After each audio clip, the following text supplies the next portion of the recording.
on, Breaking Brown family? I could not get the title to change for some reason, so it took me a little bit longer. I apologize for the delay. But what's going on, family?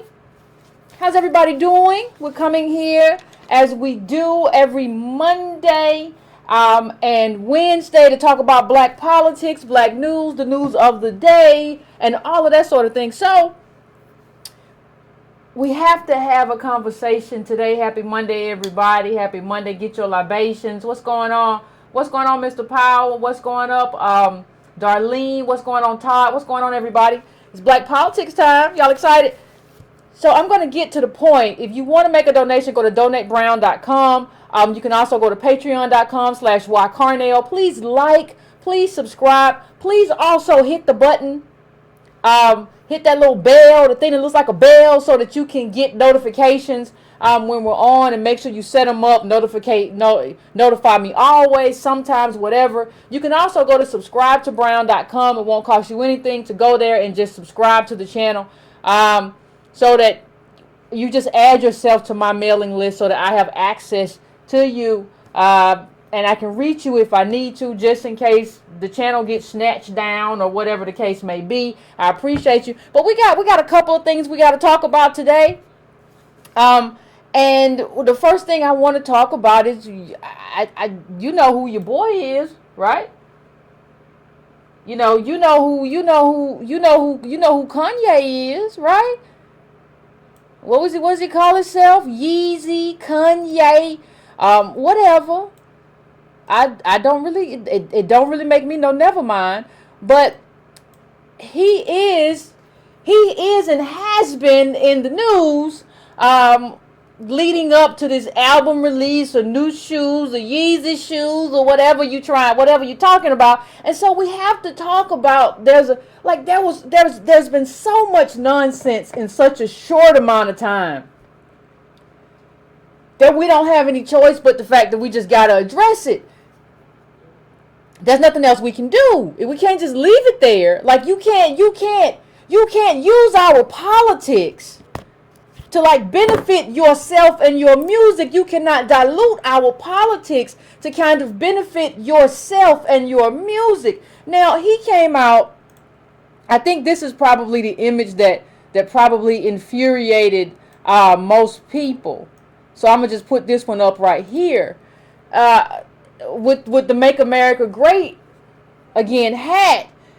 And the first thing I kind of want to say is there's a difference between wearing that hat even before Trump got elected to wearing that hat right now. After we've seen all the ways that Trump is planning to zero out budgets that impact the people that Kanye West says he cares about, right? The people in Chicago. You're wearing that hat, not understanding, because you really don't read books and you really don't access information, and you're talking from a space of belief as opposed to a space of data and authority and knowledge. So you really don't understand what you're talking about. You're just kind of talking, and you're trying to sell an album, but I don't believe that the only thing Kanye West is trying to do is sell an album. I think he really believes that there's something that he can access by being this person. And let me just be honest. Your boy was this person. Your boy Russell Simmons was like this yoga guru and was able to sort of access capital and access whiteness and play the role of a gatekeeper, right? And so from that perspective, I kind of understand what he's trying to access, but I also understand why it is detrimental to the rest of us who are living in this space of oppression and this hierarchy. And so it's easy for you to say what Russell Simmons said early on. Well, remember when Russell Simmons said, well, Trayvon Martin didn't die, so we should start a race war. And I said, no, Trayvon Martin died because George Zimmerman put a bullet in his chest. That's why he died. But see, it's almost as if Kanye is trying to move to navigate into that space. So what we have to talk about, what we have to really address right now is the evolution of Kanye. Okay? Because Kanye isn't alone. There are a lot of people. There are a lot of people with a lot of money, right? Who are trying to navigate this space. A lot of money in terms of how we see money as descendants of slaves, right? But they're trying to navigate this other space that they can't really navigate. And so that's why when I said on my Twitter, when I tweeted that I was sort of sympathetic, a lot of people are like, oh my God, Yvette Carnell, she's caping for Kanye. No, I'm not. What I'm always most sympathetic about is the consequence of believing in stuff that doesn't make sense because you don't understand the limitation of blackness. See, when you don't understand that you've been designated as the bottom, it causes problems for your life. When you don't understand the purpose and the point of this racial hierarchy, it causes problems for your life. When you don't understand that there has to be a garbage disposal that exists at the bottom to eat all the failure, it has a consequence for your life. And it has a consequence for your emotional and psychological and intellectual comportment. So what I see in Kanye is a sort of trying to use his own unraveling as a publicity stunt to sell records. You really don't understand that what's really happening. Because how do we go from this Kanye who was talking about how he came from slaves and how, the grandson of ex-slaves could make it this far when you were talking about being the descendant of a slave. How do we go from that Kanye to the Make America Great Again Kanye? And what I will say to you as we start this conversation is this. You cannot indict, and let me bring it up a little bit bigger for those who can't see it. But you cannot indict Kanye West without indicting hip-hop. And when I say hip-hop, I'm not just talking about rappers. Please understand me. When I say hip-hop, I'm talking about, when we talk about far too often what we like to do as native blacks, descendants of slaves, what we like to do too often is we like to talk about blaming hip-hop without talking about the puppet masters. Now, let me just show you. I see a few puppet masters in this picture that I just put up, right? We don't want to look at white capital and what white cap. I don't even think is there any reason even to say white capital when all capital is white? I'm just asking. All real capital. But we don't usually look and see these people. Look up. I'm not even going to tell you. Just look up the people in the photograph. See, because what's happening is they're the ones. They are choosing. In the hip-hop world, they're choosing who makes it and who doesn't make it. They're choosing winners and losers. You know how I say government chooses winners and losers? Well, so you need government to be the big chooser of winners and losers with a trillion dollar budget because these people are choosing to. And Kanye is trying to make these people make a different choice. Please understand that this thing that he's doing it's not just to sell records. It's also to get himself chosen. Please understand that. If you don't understand anything else, please understand that I understand what he's up to. It ain't going to work. It ain't going to work, but I understand what you're trying to do. Please understand that this is, you have to indict white capital, but you also have to indict this, hip-hop has gotten into this rugged individualism and I don't need to do collectivism and I got mine, you get yours and you eat how you eat in these streets. Well, the thing is, that's not good for black politics. That's not good for black people, but it's perfect for white capital. And that's what you're into. And so you see these people on these albums look all tough and they talking about I'm going to get mine and I get mine in these streets. But really what you're doing is what we see Kanye doing all the time. He went from this smart guy who was, when I started listening to him, he was wearing pastels and he was going against the grain. You went from that guy to a beggar, Kanye. Like right now you're just, look it up. I mean, there's a series of of tweets of you basically begging white capital to let you in. But see, if you understood blackness, you would know that that's not how it works. You don't get let in. See, what you're bouncing up against, Kanye, is the ceiling that's designated for the sentence of slaves. That's what you're bouncing up into. But since you don't know enough, since you don't access books and you make up worlds in your own mind, you don't know enough to know that what you're bouncing up against is blackness. And so you get frustrated when people tell you, Negro, just go sell them shoes and just go make another beat. Oh, nobody want to hear everything else you talking about. You don't get to go talk about meeting with Tim Cook and all this other stuff. But see, you don't understand that. Because you don't understand, you don't really understand your own limitations. Let's just put up another begging tweet. You don't understand. Here he is, Mark Zuckerberg, and you need to invest in my ideas. He's bouncing up against something that he doesn't understand. See, you have to understand. If you want to understand what Kanye doesn't understand, you have to understand. He's talking about Trump and he's talking about doing business and all this stuff. You have to understand that Trump's father was a multi-generational millionaire, right? That's how we got Trump, who claims he's a billionaire. Even if he isn't, he's a multi-millionaire. We get that. But you have to understand how government helped him and how government took things away from you and took opportunity away from you. If you don't understand that, then you just end up like Kanye, going half crazy for the world to see and trying to use that crazy to access white capital and to get, white people to do things for you and to try to use that crazy to sell albums. It's a problem. And you don't even understand your own limitations. I mean, speaking of Kanye's begging, how many of you remember this?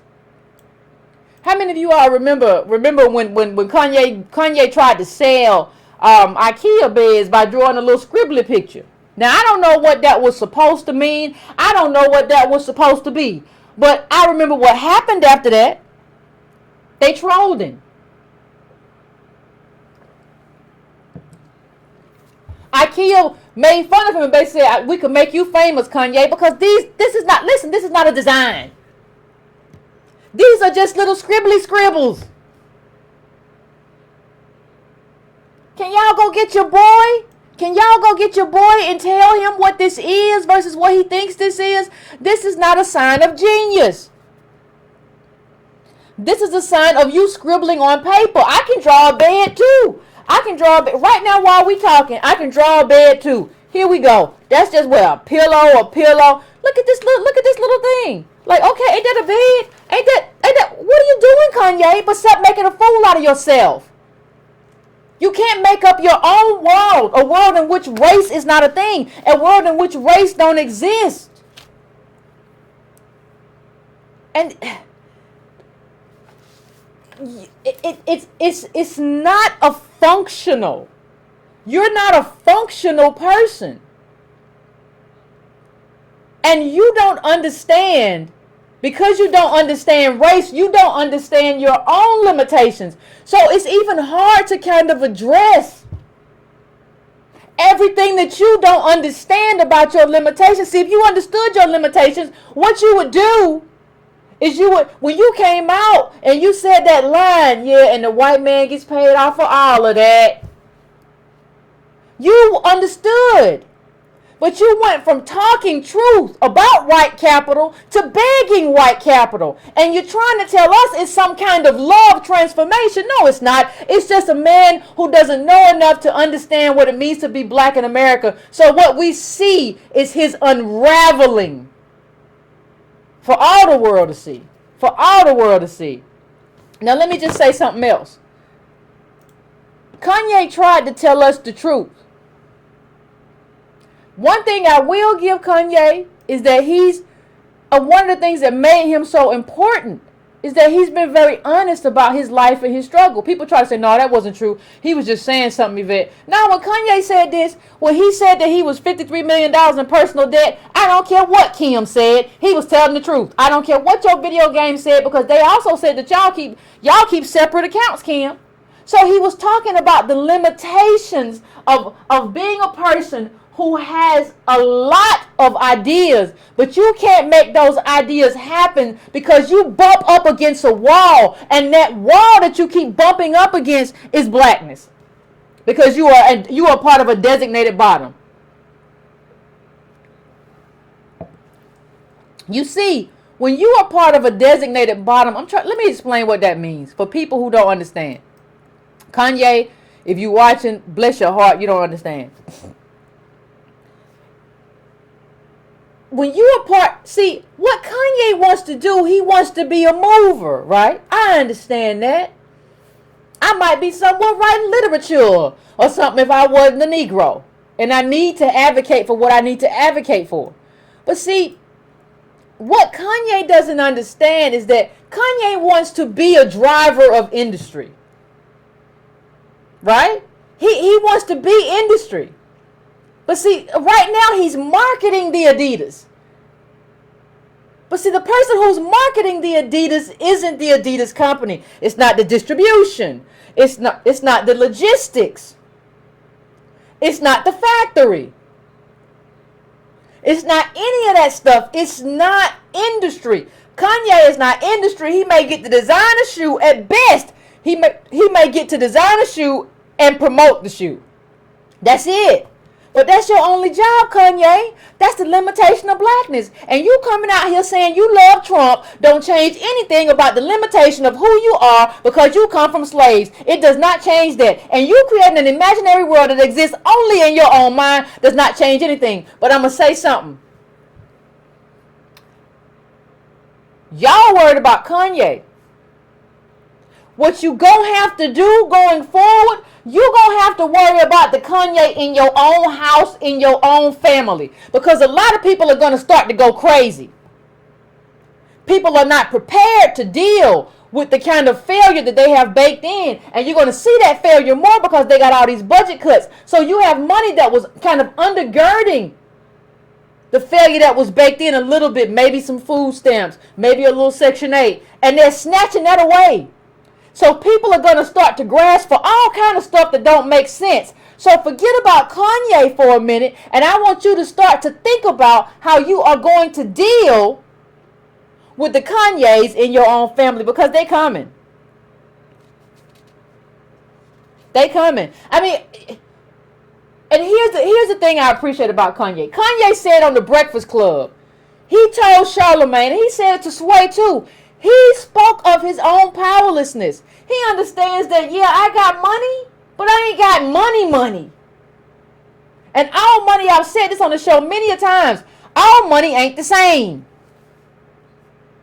If you want to buy a ranch somewhere that white people own, and a lot of people want the ranch, they're going to interview you. You don't just get the ranch because you got money. All money ain't the same. All money don't move the same. So that's why Kanye was trying to, y'all remember when he was trying to get all these fashion people to meet with him, and y'all got to meet with me, and I'm the next genius. He don't understand that all money ain't the same. And he don't understand that you've hit your top, Kanye. Now, if you want to get and do some collective politics, you can do that. But all this other stuff you're doing is just garbage. And you just look a fool. Like, who would work with you after you running around? Somebody called me right now and said, what is Kanye West doing? I say, running. He running. Because you're just running from place to place, from white person to white person, and tweeting. Can somebody please help me, please? Help me. Invest in Kanye ideas, please.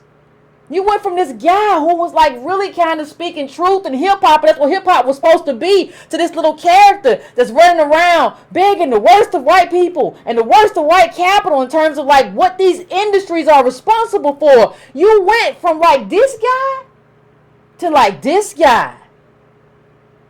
And you tried to make it all about love. No, no, boo. If you read a little bit, if you accessed a little bit of information, you would know it's about politics, and you would know about the group you're from, and you would know that since that group, I know that all these white people come to your concerts right now, but who was there with you when you first came out, Kanye, Yeezy? Who was there with you? Who was there with you? This was us supporting you.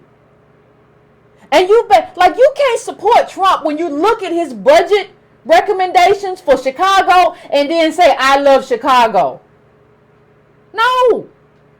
You can't. It's not possible. If he gets the budget, if that goes through the way it's recommended in terms of those cuts, it's over for. It's like your people get hurt, and you can't say I love my people, but I love Trump. No, you got to take a stand. And why is it so hard to take a stand? Well, because I want to do beds, Yvette, and I want to do fashion, and I have 1,000 ideas. Yeah, but you still black. And they're just not going to hand over money. See, this is your role, Kanye. Your role as a black person. Please understand me. Your role is to get a sliver of the money and make them a whole lot of money. That's just how the game. Now, you think you can think your way out of racism. I'm just here to tell you, you cannot think your way out of racism. You cannot think your way out of oppression. It is a collective effort. And you cannot tweak your way out of oppression either. I know you think you can. I know you think you... And I know the people who tweet you think they can too. The people who text you. One of the things that's been very interesting about this whole thing is how many people have been tweeting Kanye very stupid things. Like, I can't even, I appreciate him actually sharing what he's been tweeted, because, or what he's been messaged by friends, because his friends are idiots for the most part. I mean, even somebody that you may this was one of them, and somebody talked about, Kanye, Abraham Lincoln, he let me pull this up big for you. He freed the slaves. Yeah, but you don't understand why black people stopped being Republicans for the most part. You really don't understand that the person who sent this to Kanye is a moron. Because Republicans basically ran us away. Right? Like the party of Lincoln wasn't the party of Lincoln. There was a whole shift that we had to talk about doing another show about Republicanism and the Republican Party, which was the reason that we stopped being Republicans or conservatives. And listen, even when Chance the Rapper said that stuff he said, Chance the Rapper said, well, and he apologized, but I got issues with Chance too. But he tried to apologize and say something. At first he said, well, black people don't have to be Democrats. Well, I agree. I would love a multi-party system because it only makes sense. But we have a lot of conservative black people, native black people. There are a lot of native black people are very conservative, right? And so it's not that they vote Democratic because they like the Democratic agenda all the way through. It's because so much of conservatism is organized around whiteness and white power. Now, if you don't believe me in terms of how native black people, how we move and what we try to do, you have to, let me just see if I can find this clip and bring it up because it's important. Black people ended up having to leave white evangelical churches because they realized that they were conservative the same as these white people, but these white people were more concerned with preserving their power and preserving power in terms of whiteness than they were in just being conservative brothers in Christ, brothers and sisters in Christ. They weren't concerned about that. They were concerned about preserving white power. And so you had a lot of black people to say, I got to leave this white evangelical church because they're full of it. So this idea that we don't have to be, it's basic. But look, Chance, you don't get to talk about, he went on and did an apology talking about, well, a lot of Democrats in Chicago haven't done anything for black people. That's true. But then your daddy worked for Obama, and weren't you at the White House with your daddy with Obama? And Obama didn't do anything for Negroes, and Obama sent a whole lot of people to Chicago, from his former education secretary to his former chief of staff, who did a lot of dirt and a lot of garbage to black people in Chicago. So, Chance, check your own family, please. Please don't bring me that stuff before you check your own family. Disavow them. Disavow your own daddy for working for this man. You don't get to go to the White House with Obama, then come back and say we ain't got to be Democrats. Then come back and say Democrats in Chicago ain't did nothing. You should have said you should have not went to the White House with your daddy and then wrote a letter about why you weren't going or whatever, why you don't support your daddy or whatever because he's working with Obama. You should have wrote a letter or something to that effect. I don't support my daddy who's been an Obama operative or whatever he is or whatever role he played, and this is why. You don't get to come in now and criticize Democrats, and I agree with you. But half the Democrats you got Rahm Emanuel in there who came from the Obama White House. Your family's part of the machine. Stop. Please stop. I'm so tired of it. I mean, I'm just so tired. Ugh. I don't think we understand, I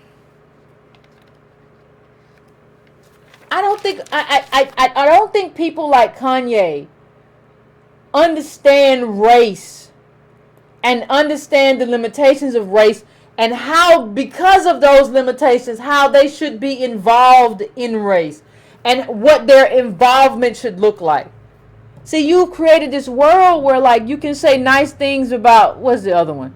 You can say you can take a meeting with Peter Thiel. Now, does anybody remember who Peter Thiel is? Does anybody remember? Because I remember. Now, Gawker outed Peter Thiel as gay, right? Now, Gawker had a lot of employees. Whatever you think about Gawker, they did some bad stuff, they did some good stuff, but he's a billionaire, and he destroyed a whole company. That's who Kanye wants to meet with. He didn't think about, like, he not only did that, he is taking out, like, one of the writers. I remember he had the writer. The writer was like, I don't have anything left on my sofa. I'm broke. And Peter Thiel was, like, trying to take that. He was like, I don't care. Like, this is the heartless person that you want to meet with. He's like this weirdo libertarian. And Kanye, if you don't know about libertarianism, please look it up. And please don't tell me, well, I'm a libertarian too. I made it on my own. No, you didn't. You had a bunch of Negroes who were bullying you and undergirding you because we thought you represented something different in hip hop. We didn't know that you were going to be the same bull crap that everybody else was. Because when you came in, you was wearing pastels and you was talking about you was a college dropout and you was talking political. We thought you was going to be something. We didn't know that you was going to end up being Trump's boy.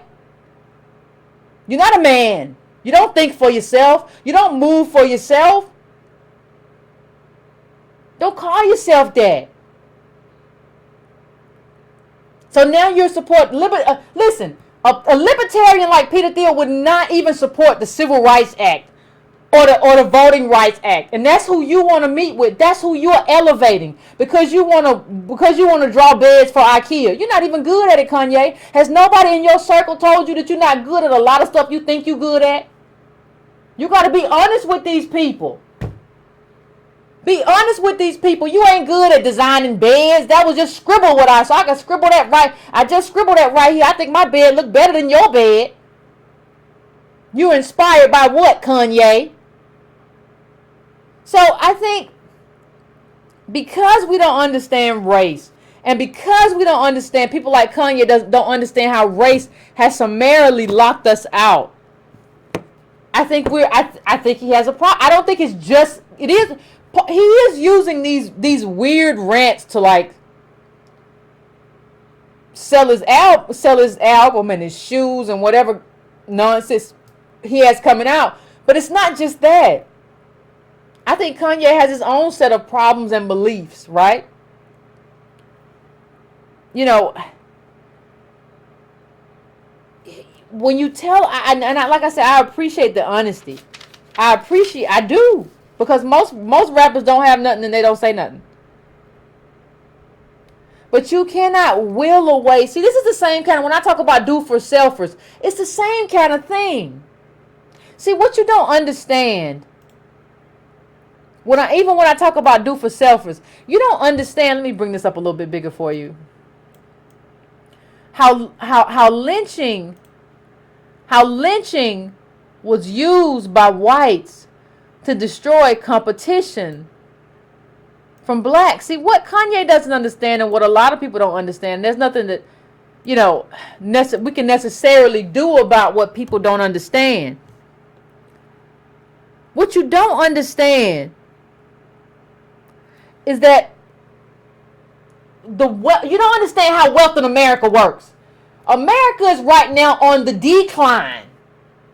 When America was on the incline, they took us off the board and used that money to amass their own wealth so that they didn't have competition. So you have do for selfers now saying, well, just forget about that and we should do business. We got to stop this politics stuff. We ain't never done business. We always was weak. No, we did business. You're just an idiot and you don't know that we did business, and they just snatched it. See, but if we had done business and we had gotten the windfall that our great-grandparents, great-great-grandparents, we would have money. But they took it off the board. So Kanye, you have to deal with them taking it off the board. That's why nobody's going to fund you, because you're a Negro who sells shoes and makes beats. They don't see you as anything beyond it, and you have no money to enter into that competition or that lane because of what has happened. You have to deal with what has happened.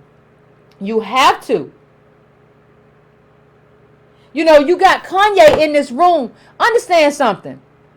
Most black people are not in a room, will never get in a room with Donald Trump or anybody else.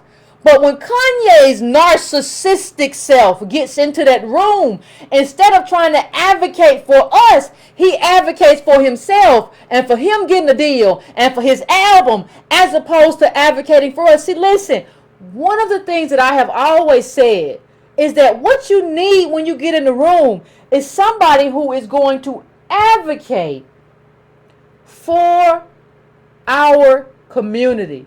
You do not need somebody who gets in that room or uses that room to just advocate for themselves. Kanye got into a room with Trump and he says he cares about Chicago. But while you were in that room with Trump and you had that moment, you could have advocated for the amount of people, men in Chicago, who are out of work. You could have advocated. They're out of school and out of work. You could have advocated for Flint and clean water and an infrastructure plan. You could have advocated for a jobs program to actually get black men and black boys off the street in Chicago and get them into jobs. But instead, you use that as a photo op just to advocate for yourself. You're not what we need, Kanye. We don't need people like you, Kanye. We don't need people who are just going to advocate for themselves when they get in that room, because most of us are never going to see that room. You got in that room and you used it as a photo op for your album. And the first song I heard from T.I., I hope that was a joke. I heard it, maybe it might have been a joke, but it was garbage.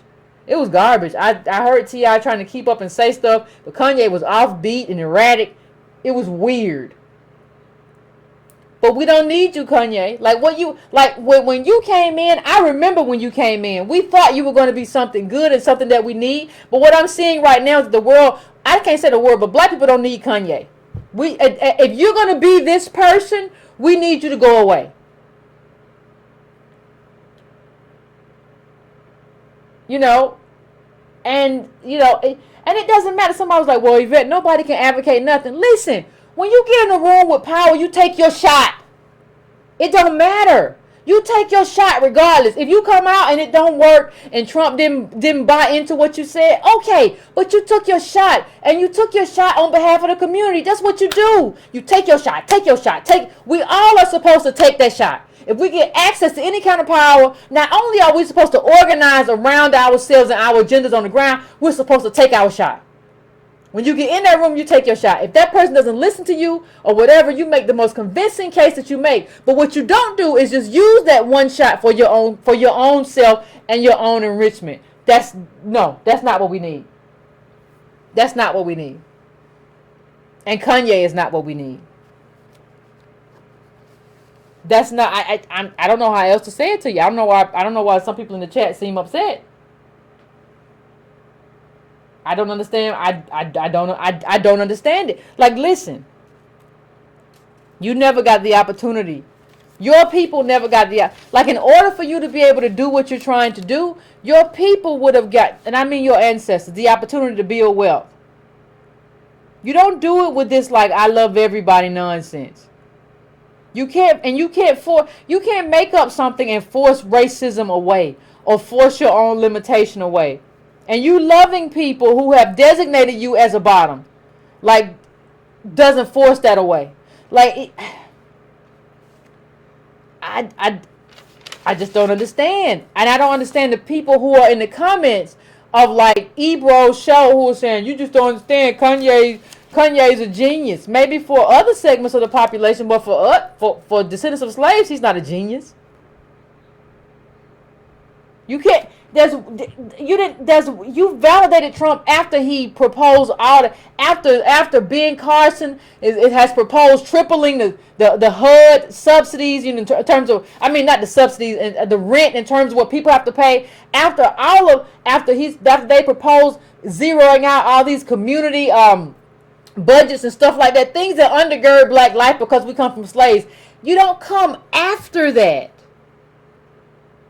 and wear that hat and then get in that room and not really bring us up. You can't do it. And you can't play with our politics. Like, black politics is very serious. You don't get to just jump in there and hijack black politics and say we love everybody and use that. Let me see if I can find that clip again. And use that as a way to, like, just get more attention for yourself. Like, you're such a narcissist, man. Like, you're such... I've never seen a bigger narcissist than Kanye West. And I used to listen to you. I ain't gonna listen to you no more. I can't do it. Makes me itch now. But listen. I'm gonna try to move on to the next subject in just a second. But what I want to say is, I think one of the things that happens is that we don't see white capital behind all of this. And white capital is behind all of this. Like, we have a tendency to blame Kanye and not see the role that white capital is playing in everything that's happening. So I think that's a problem. I think that's a real big problem. And we have to understand what that means. So here's the thing. And I have to make time for the other part of the show. This is not about a lot of things. And this is not about the stupid people in Kanye's text. This is not, even John Legend was in the text talking about, like, remember, I got an album coming out. Ain't that capital? Ain't that how capital works? Like, you trying to say, like, change Kanye, but, like, really, but, like, you also want, I need Kanye. See, that's why you can't have people who have values. Like, if one of the things we have to do as black people is create more free black people. So, like me, I'm free for a minute, right? For right now, I'm free because you get a little bit of YouTube money, you get donations from black people, so you know you're going to be able to pay for your meal. Like, we have to, and that's what you need. You need food, you need shelter. You don't need a lot more, and water. You don't need a lot more. That's not in terms of needs. We have to find a way. Kanye's not free. Like, we have to find a way to create more free black people who can tell the truth without begging white millionaires and billionaires, which is what Kanye's been doing. He's just been begging white billionaires. You need to invest in my ideas. I got a lot of ideas. Please. I love all of y'all. That's what he's doing. And so, like, he's put in that position because he's trying to do stuff that costs more money than he has. And he says, well, I've just grown, I've just evolved. No, Kanye, you haven't grown so much as like lost yourself. Right? Because you were this guy who had at least an inkling of black politics. Maybe you heard it from parents or grandparents and you picked it up and you had something. And those of us who listened to you understood that you had something that was important, and that's why we listened. And you haven't evolved so much as lost a part of you that was important, that made us come to you in the first place. So now you're forcing us to walk away. And you said, listen, you said something. You said, you should trust your feelings. We think too much. Well, I don't think we should trust our feelings as much as our experience. Please trust your experience, black people. And I'm not talking about necessarily only your individual experience. I'm talking about trust the group experience. And the way we understand the group experience is through data. So data and lineage, I'm telling you, really just throw all this other stuff away. It's data and it's lineage. And that has to be how we begin to understand ourselves in terms of how we work this thing and in terms of how we navigate. Right? He said something about like, well, would you rather I be talking about Gucci and cocaine? You already did. I remember a song you did about cocaine on a black woman's body, and I remember a song you've always talked about luxury. You can't now and talk about what I'm talking about. Kanye, get somewhere and hush to take a nap. Jesus Christ. And read a book. Like, I have a whole list. You can message me. I'll send you a whole list of books. And I would prefer you not talk about politics ever again until you've read this set of books. Now, we can't keep investing in people who don't read. We can't keep investing in people who don't understand what blackness is and not anchored in anything. And speaking of not being anchored in anything, speaking, ladies and gentlemen, of not being anchored in anything, we had another controversy. Your girl. Now, I told y'all a long time ago about all of the things that were problematic with Issa Rae. Y'all told me I was just hating. You just hating on another black woman. Well, we had something very interesting happen in the last couple of days. We saw like there was a passage from her book. Like, life is changing. Like, people keep telling me like, Yvette, ain't nothing changing. Everything will always be the same. No. People are holding people to a different account. So you saw this part in Issa Rae's book where she advised black women to date Asian as some sort of solution. And it wasn't satire. Because she said the same thing to Larry Wilmore. She said, black women and Asian men on the bottom, we should kind of just get together or whatever. And just like Kanye, this happens when and this is weird because Issa Rae like majored in African or African American studies at Stanford. So it's weird that she knows as little as she does. Y'all got to start, like, there are a lot of people who got to start keep reading books after you leave college. That's not, the last book you read shouldn't be in college. Right? So you see her say this, and now it's finally getting attention, and people don't really understand. Like, it's almost being cast as if you have to be a hotepper to really take issue with what she said. But no, it's easy to take issue with what she said. Understand something. We went from criticizing Korean businesses in our neighborhoods who got help and loans and came from a different area, right? They came from, and they got capital from their home countries and everything like that. We went from criticizing Koreans to being like, yeah, Issa Rae's right. We should marry Korean. We should date Korean.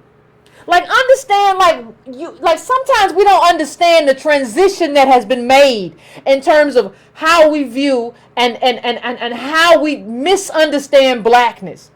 So what you really have to understand, what you really have to understand in terms of this controversy and in terms of how this controversy is rendered is that Issa Rae has you're listening to, and if you watch this show, I don't watch the show, but I watched a few episodes and I realized I didn't like it and I moved on. That's what you do when you don't like shows. You just move on.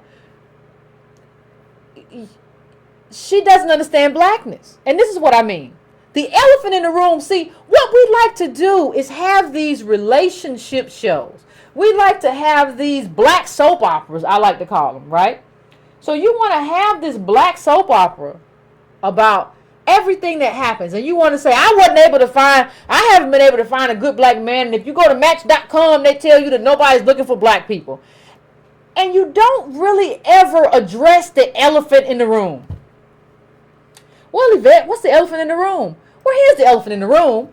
You really can't address or assess. You really can't address or assess why there are fewer black men signing up for dating sites without addressing how many black men are missing from our community in general. You have to address that, Issa Rae. And here's the thing. You cannot address that but without addressing how many black men are in prison or dead. Right? You have to address that. You have to address this as a systemic failure. These black men are either in cages, which is jail, or dead. And when you have that many, it's not a personal failure, it's a systemic failure. And that's what you have to address. And what you really have to address too is like 80 some odd % of black men who get married, marry black women. So this idea that black men aren't marrying black women or don't find them attractive no more, you hear all people, yeah, that's been my experience. Well, Issa Rae, you can't tell us about that because you really are weird and awkward. So maybe people just didn't like weird and awkward people. Maybe that doesn't speak for the race. I have friends and they seem to be okay in terms of dating or whatever. Right?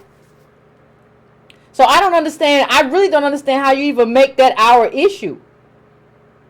And when you look for black men, ain't nobody really, like, there's not a slew of white women or Asian women on OkCupid or Match.com looking for black men. Now they may be looking for a fetish. They may be looking to have a little fun. But it's not like you have this whole, look at the data, group of like white women or Asian women who are just marrying all the black men or a disproportionate number of the black men. That's not what's happening. But since you're not undergirded in anything, since your position is not undergirded by any kind of real data, you just make it up based on like, well, there were black men who had college degrees and I have college degrees and they didn't want me and they knew they were special. So I couldn't find nobody to date. Well, here comes another myth. This whole myth about I don't want to date down. I have a college degree. My boyfriend or whatever it is, the black woman, like my partner, he doesn't have a college degree. And so if I date him, I'm dating down. Sweetheart, can I tell you something? There is no such thing as dating down in the black community. We're flat. So you say you have a college degree. A report said a typical single black woman with a college degree is $11,000 in debt. That means we're flat. See, what you don't understand, that normally college is an expression of wealth. So normally if you go to Stanford or Harvard or wherever, that's an expression of the wealth that your family has already. And they're putting you in college. You can mix and mingle, find a husband, find friends, find employees or whatever. That's what it is. But since they took us off the board, remember the lynching photo I showed you about how they took black businesses off the table? Since they took us off the board, we don't have the wealth to express when we go to these colleges. So you can say, well, I went to college. Okay, and? It can't be plugged into anything now. The problem is college, you went to college, you $11,000 in debt. So how are you better than a black plumber or a black factory worker or whatever? He might have more money than you. There is no dating down. And if you had grown up amongst working class black people, you would kind of understand that. But you don't. You don't. We all come from slaves. We're all poor. And that's not our fault. That's not something that we should feel bad about. You know, we should stop like using athletes as like a marker for data. That's not what it is. You know, if you're a woman and you're a black woman, native black woman talking to me right now, how many of you got like $25,000? Because the woman's supposed to pay for the wedding, right? How many of y'all got $25,000 wedding fund from your parents? How many of y'all got a $50,000 like home down payment for your parents? Like, do you really feel like that degree somehow elevates you above other black people, especially black men? It don't. We're a flat race because we were not allowed to build a class. We tried and tried and tried, and these white mobs and these vicious white racists came and they took it away and they stole it. And that's why I demand what I demand. They stole it from us. We would have. We tried. We were getting a foothold, and they came and snatched it. So what does it mean? Like, I was reading an article today that said a family had to make $300,000 a year in order to be middle class. $300,000 a year. So you gotta make at least, let's say you make $150, your husband make $150, and y'all are middle class. Other than that, you're not.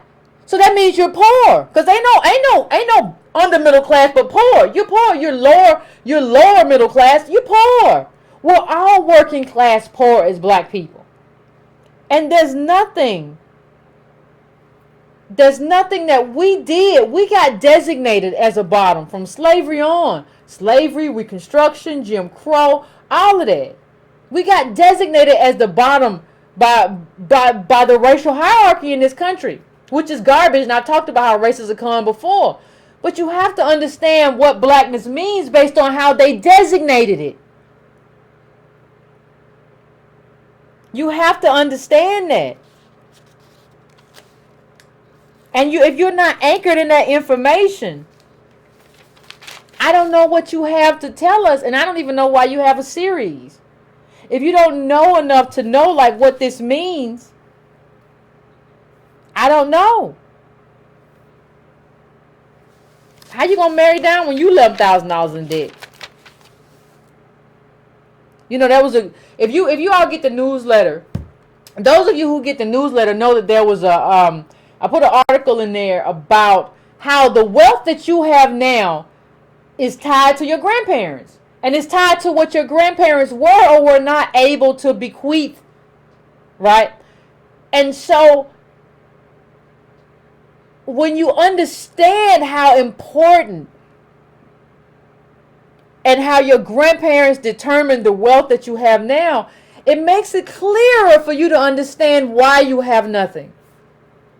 And why you're not dating down if you date somebody else who has nothing. Especially if you're negative. Right? If you have negative wealth, there's nothing. You shouldn't even be allowed to say the words dating down. Based on what? How are you dating down when you have negative?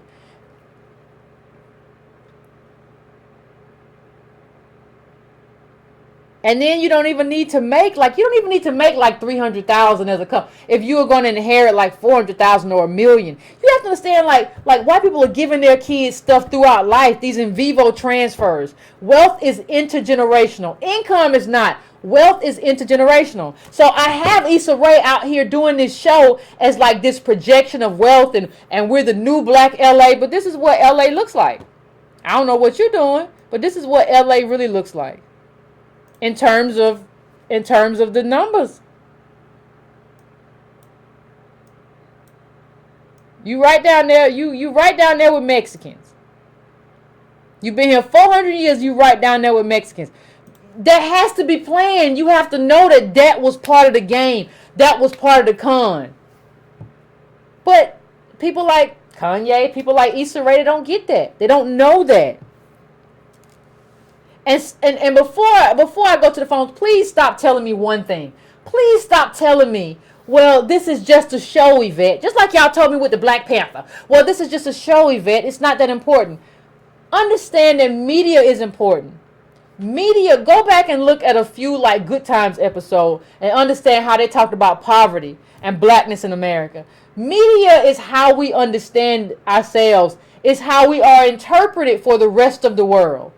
And at least the rest of America, and a lot of times And a lot of times, the rest of the world. It's about how we are interpreted, how we are understood. And you don't want to be giving people this idea that we are doing better than we are, that we are excelling, because the life that Issa Rae is projecting with this sort of soap opera isn't black life. Really what she's doing is basically is that if you want to really understand it, instead of reflecting or being a mirror for black life, she is just taking like white stories and white storylines and painting them black.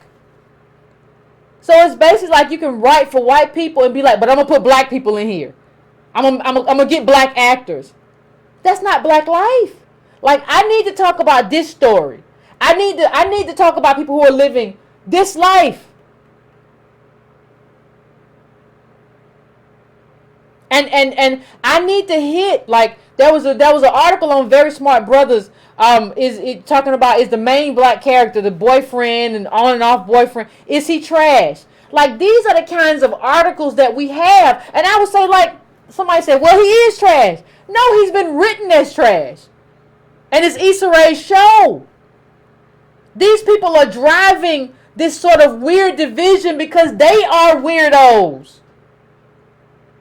In a way that's not good. It's not healthy for us. And we are listening to people who don't know how to reflect or mirror black life, right? They come up like what I said before, like about presentation. It's about presentation more than anything. It's not about black life. It's about this sort of black presentation that they come up with. And that's why Oprah loves Issa Rae. That's why all the powers that be love Issa Rae. Because she comes up with this presentation that kind of makes everybody feel okay. They're doing well. They're doing fine. They're doing good. Because she's never lived another kind of life. She's just been this awkward girl. I mean, if you read the Cosmo article that she wrote, she talked about she didn't feel black because there was a white boy who said that Puff Daddy wasn't nothing. And she said, Puff Daddy's the stuff and whatever. And I've never been that insecure about myself and about, like, I didn't really have classes like that. Like, black people are mostly segregated in segregated schools. And she's having these weird interactions that allow her not to be fundamentally anchored in our community. Forget like her whole status in terms of what her parents did for a living. But there are some other things that are in there. And she's projecting a life that doesn't exist for us. This is detrimental. To offer this kind of advice as an escape hatch, instead of saying we should fix the thing that put a bunch of black men in jail and in prison and killed them, she's saying kind of jokingly, well, we should just date Asian men because they have the same problem. What?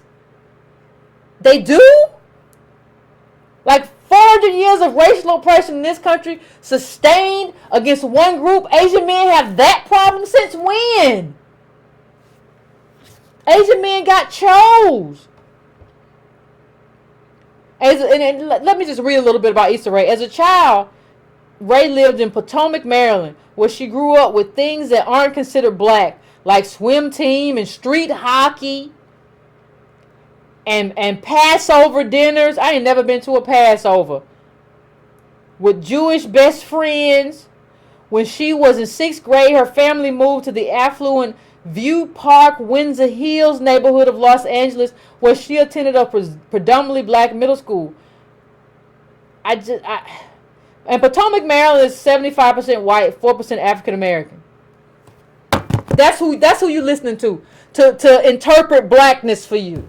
That's who you listening to interpret blackness for you. Understand that Issa Rae can't do anything for you. She doesn't understand you. Don't you get it?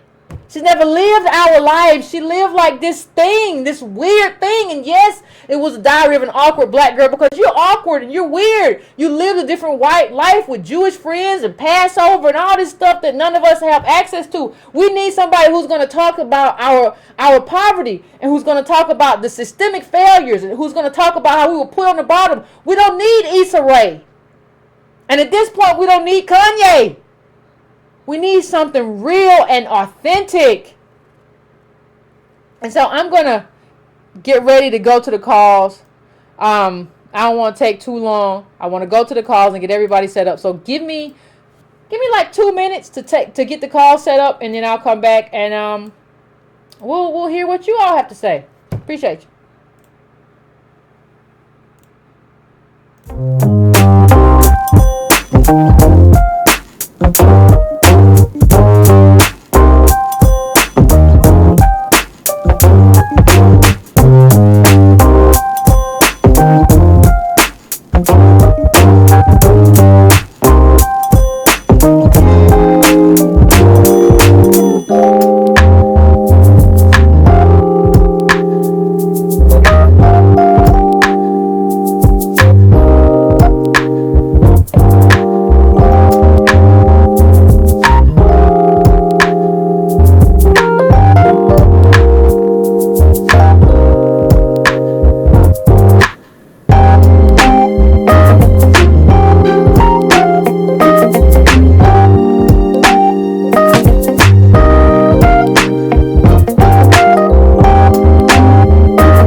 Family, I think I got my calls lined up, and I think I'm about ready to take the first call. So I think I'm going to 773 first. 773. What's your name? Where you calling from? Hello? I'm here. Hello? Hello? Oh, my name is Dion. I'm from Chicago. Okay, what's going on? What's on your mind? Oh, so a little about myself. I'm a technician and musician in the music industry. Okay. I'm born and raised in Chicago. Okay. So of course, I've been in the Kanye circle. Okay. Since Kanye been Kanye. And basically, as a technician, we're kind of paid to be in very rare places and see and not speak.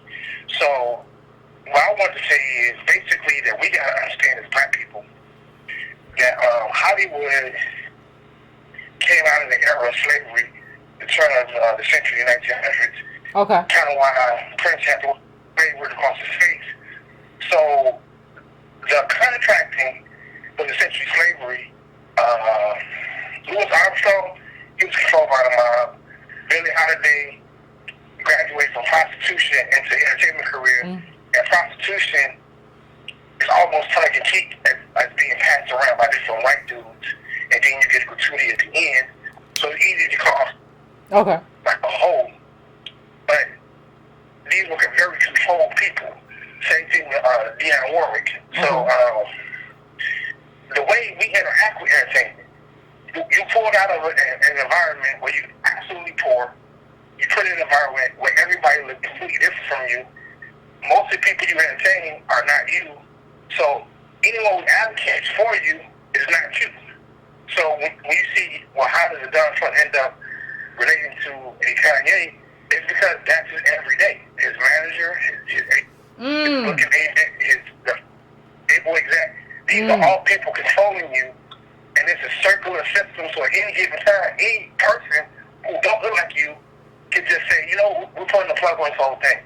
So the basic contract in the music industry is basically essentially a bank loan, where your talent is a collateral. You can't cash in on it because it doesn't really exist yet. So we'll front you this money, everything from your demo recordings to you get picked up from the club to the club party. All this goes in an account against your earnings, not the earnings of the project. You're 10% off the project. So essentially, most contracts, artists get 7 cents per unit, or 7 cents per song. So if you sell 1 million albums, let's say you got $1 million in credit. Well, your album costs $3 million to produce. So you just, you're doing well, outside looking in, but $2 million in the hole. You look at TLC, Tony Braxton, how did they go broke? They win at Grammys, biggest girl group ever. Well, when Kanye said I'm 53 million in debt, well, he got albums out, he's doing international tours, he's doing all kinds of things.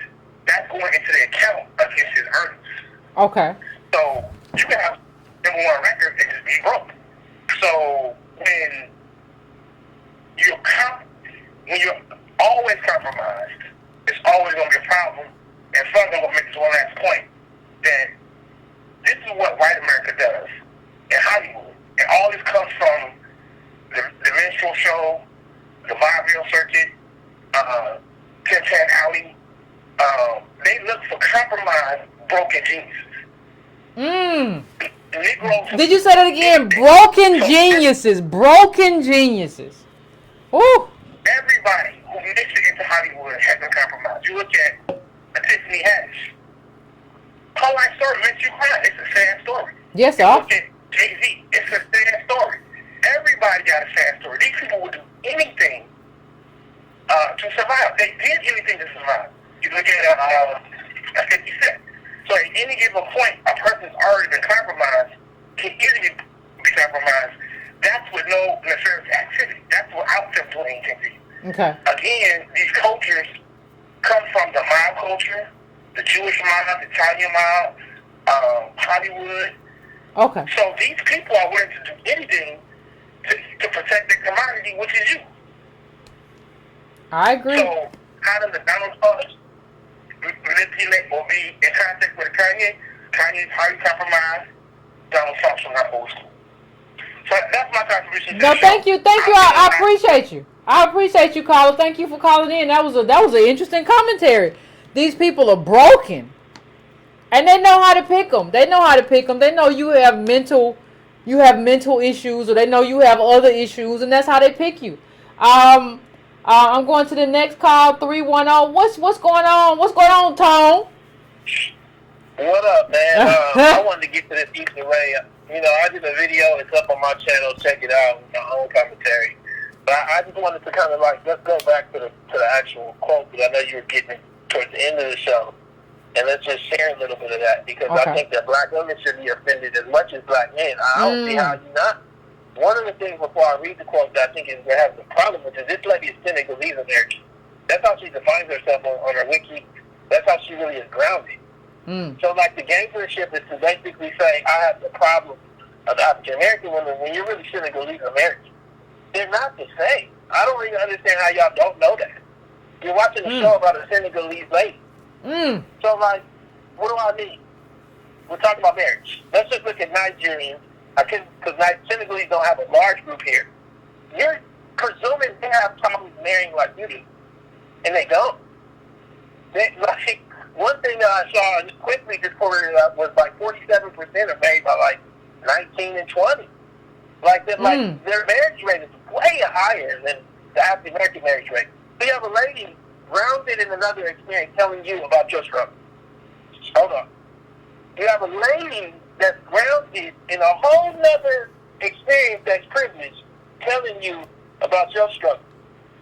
But you'd be mad if a white woman wrote your story. I feel like in a lot of senses what we see is that we don't want to get honest about reading the actual language that she used. One part, what she says is, let's read it right. She says, actually, maybe that would make all the difference. It says the plight of Asian men is nearly the same as that of black women, except for the fact that their women tend to marry white or others. So Asian men have the same plight as black women. And y'all not lit about this thing. Y'all gonna watch the show next week or when they come back on, and y'all wanna ask me and Yvette for solutions. I feel like when we look at this thing, she says that Asian men are their intellectual match. I don't know about you, Yvette. I don't run into no bunch of black women, college educated, quote Nietzsche, and talk about no damn Shakespeare. I don't do it myself. So this idea of like this intellectual group that's just courted with black men because we're not educated enough is undergirded and under this statement about an intellectual match. Like when you come home at night, you ain't watching Lifetime or one of these other dribbled ass shows. And so like I feel like when I get to this thing, you really gotta be honest about the problems with her statement. The horrible, horrible problems. Talking about the blacks, the Asians, or the Filipinos, degrading of black people. This show should be off the air. I mean, at this school, y'all probably still gonna watch it. What'd you say? No, I just said, Yeah, y'all still gonna probably watch it, then y'all gonna ask me for a solution. I'm telling you now, within the next several years, as a result of your politics that's in your house, you probably won't have much to eat. You probably won't have much to live on, because you don't have good politics. You're not able to understand that this lady is playing you, and she's not really serving you. I come back to what Yvette read earlier. When you go through 6th grade before you really find out about black people, that's too long for you to be about black people. 6th grade. I don't think y'all understand. And even when you go to 6th grade, you go to Ladera. That's all you know. You basically blackface. You don't know nothing about what we went through in Compton, in Atlanta. You don't know, and people would say, well, you don't have to live here to know about black people. When you look where black people live across this country using the racial dot map in these places. And I feel like we're aggregated in these major areas. Black poverty, is being undergirded by a failure by black men. 1 in 5 were employed last year. Run off a job. Going to prison at rates nobody else is doing for the same crime. Don't make no sense. At some point, I'm saying this to y'all, young black brothers, y'all gonna have to tell these people they gotta go to jail for the same crime, same time. If you wanna do check fraud or whoop on somebody at the McDonald's, you have to years for that, just like I would have to. They for real. I don't think black men that are listening right now understand the way that you're shitted on by this society. What happens is if you sock somebody at a McDonald's, you're gonna get federal time. You're gonna get a couple of years. But if the girl next to you socks somebody, they don't even have a jail for her. They don't even have a jail for her. And somebody would say, are you saying more people need to go to jail? I'm saying same time, same crime. I guarantee you your life will be a lot better. You would have more friends. Talking to black men right now. I'm saying that this failure that we go through is required for everybody else to live in. Somebody got to be the garbage disposal, like you just said. The last thing I'm going to say is, I just want to stick to what you said earlier about the wedding. I hear all the time, we need to scale back, but don't nobody say that about the race. I feel like as a black dude, attorney, everything. I hear a black woman that's even around my age that's at home. I don't immediately think of her as a deadbeat. If I hear a black woman that lost her job, I don't think of her as a deadbeat. I look at the data and the reality of our time. I'm asking y'all, black women, how many of y'all do that? Or is he a deadbeat because he's back at home?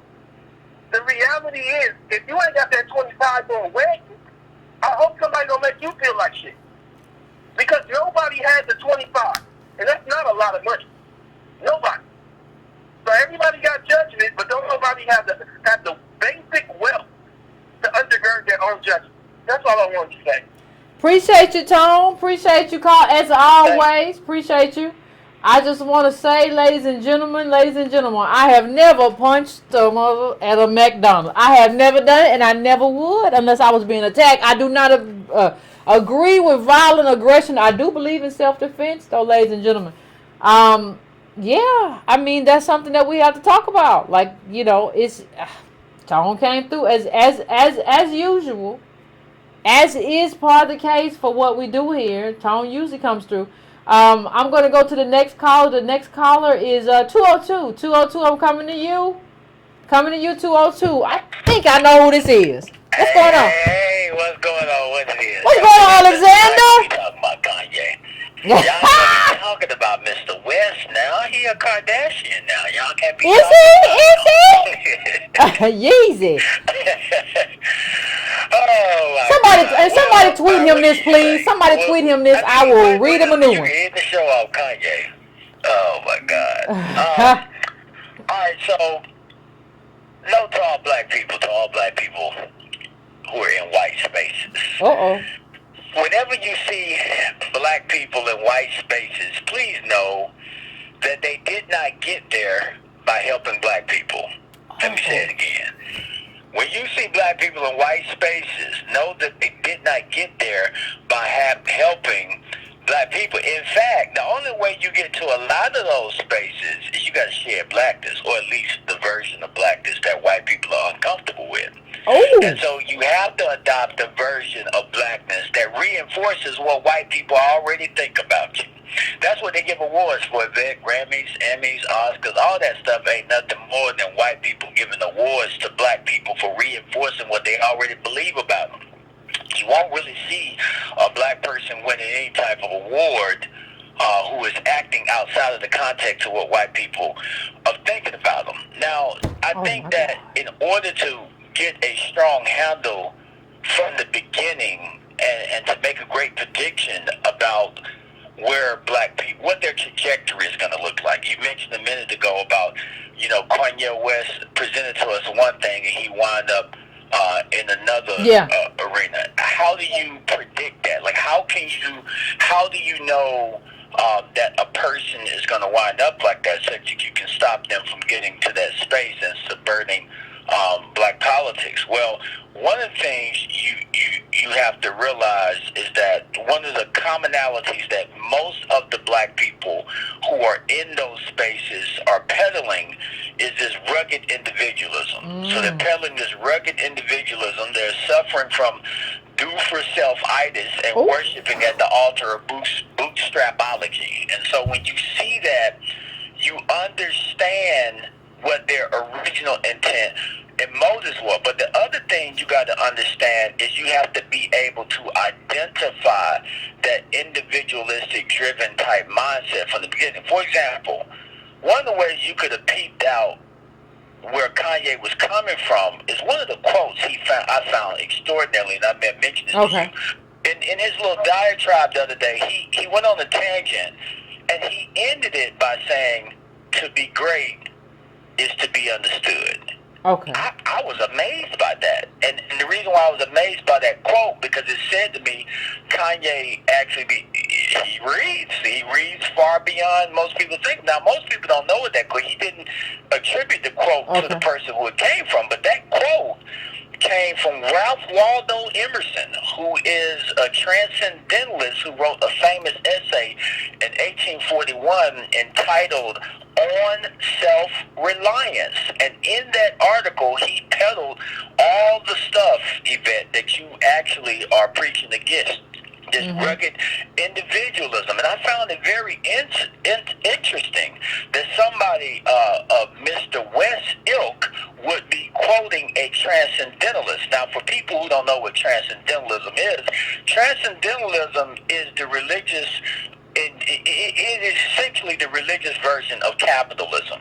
It is this idea that you can, that we should take stock of our own trajectory, that we shouldn't be looking to anybody to fix our own lot. It's kind of like a Ayn Rand objectivism light. Is not quite there. Some people would say I'm off base for saying that, but it does promote this type of rugged individualism. So when you read something like that, then you understand precisely he is peddling what you were talking about, exactly what you're talking about. This rugged individual. It's like when I watch black people who want to prove to other people they're smart. They like to quote Aristotle and some of the other philosophers, but what they don't realize is that Aristotle, Plato, Socrates, a lot of these philosophers believed in what they call natural slavery. This is the prelude to white supremacy in America, where they believed that some people were preordained by God, if you will, to be slaves, and other people were preordained to be masters. And so if you are a black man quoting that crap, what does it say about what you really know? What does it say about what you really Nothing good. understand? And the last thing, this is gonna be. I want y'all to hear me very close. This is not a personal jab, but I want you to listen to me very close because it's gonna sound ruthless. Be careful with Kanye, because and people like Issa Rae. Issa Rae, I don't, she come from Senegalese family, so I kind of look at her different. But be very close with, be careful with people like Kanye, because if, I'm trying to find an artful way to say this, Kanye could do to us what he did to his mother. This is very deep. His mother died after getting a tummy tuck, a liposuction, and a breast job. He says in an actual article that his mother is dead because of his fame. Now listen, this is very important. He said his mother is dead because of his fame. He said he would have never moved her to L.A. He would have never introduced her to that Hollywood life that ate her alive. He's telling you up front what that life did to his own mother. So what should we take, from what he is telling black people they need to be doing? If he is admitting that life he's living took his own mother, Yvette, we ain't know in the hell black people should be signing up for that shit. No. And so I just think that we have to really understand these people are looking to, it's more than buying into whiteness. They think they are actually escaping blackness, but they're not. You can never be black, Kanye. You can never be white, Kanye. You can never be white. I don't care how many tables you and Jay-Z and Beyonce and Kardashian, you can never be white. Last thing, I just talked to a friend who is married into a white family, and he is unemployed and hasn't been able to get a job, and nobody in the family will hire him into all these Jewish businesses they have. And he's like, well, I just don't understand. I'm a black man. Why can't that? I said, you don't understand. You thought marrying her would make you family. You just a relative. That's all you is. And when you marry this, they shut you off. You can never be white. You can never be white. And at some point, all the black people who think that, they get a rude awakening. So you mean there's no escape hatch? Alexander, you mean there's no escape hatch? You can just marry somebody white and just escape off in there? You can't. The history is littered with black people who thought they were white. It's littered with that. And they find out. And the graveyards are littered with it too. Go ahead. I said the graveyards are littered with it too. Yeah, it's like you can't do that, and so they spend their entire life until someday, it's like what's the dude from Dave Chappelle, the blind dude, the blind guy? Yeah, with the KKK. What is his name? I forget his name. I can't remember. It's a lot of blind Negroes like that, Yvette. They ain't look in the mirror. Matter of fact, I had to go to the Oscars with a mirror. I had to go to the Grammys with a mirror and just walk up to these people and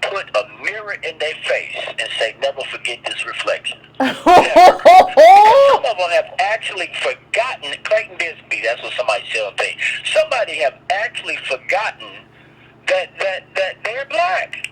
Yeah. It's amazing. I didn't think you could forget, but they actually believe, and they get surprised when somebody reminds them.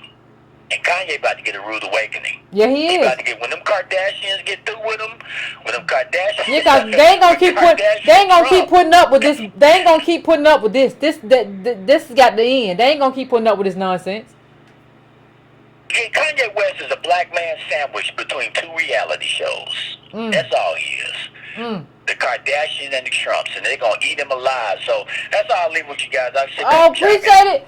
As always, Alexander, we appreciate you calling in. You be bringing that truth. We appreciate you. Woo-wee! I can't never even add anything to Alexander's calls. They just be so deep. Whew. Digest that for a minute. I'm going to 484. What's your name and where you calling from and what's on your mind? Hey, Yvette, this is Justin from Philadelphia, suburbs of Philadelphia. Okay. I got a couple things. Okay. First of all, I bought The Color of Law. Thank you. That's great. It's an amazing book, and although it doesn't depress me, I don't know how you can read that book without holding back tears. This country has, to quote Antonio, has shitted on black people like nobody's business. Yeah. They have done everything. Yeah. to embarrass us, demean us. The author, he's not a black man, but he put that book together, and I really appreciate him putting that book together. It's so necessary, and it should be required reading for every black high school student, every black middle school student. It's just amazing. I agree. Thank you. As far as absolutely, as far as Kanye is concerned, as far as Issa Rae is concerned, she is what it looks like to be an agendaless people. We just fall victim to anything. As long as it looks a little bit like us, as long as it sounds a little bit like us, as long as they put on a good enough show, we'll take it and we'll rep it and we'll wear it and we will support it and uplift it. I don't remember if you said it or if Antonio said it, but it's recent. You guys said we don't have an agenda. I'm pretty sure it was you. Okay. We don't have an agenda. No. We don't have anything concrete to take to power when we have the opportunity to get in the room with powerful people. And, people like Issa Rae, they make us feel powerful. But really, she is sucking us dry. She's taking all of our energy because we're putting it into her, and she's very useless. And that's what white capital wants. They want us to take all of our energy and put it into these useless icons that they set up for us. I agree.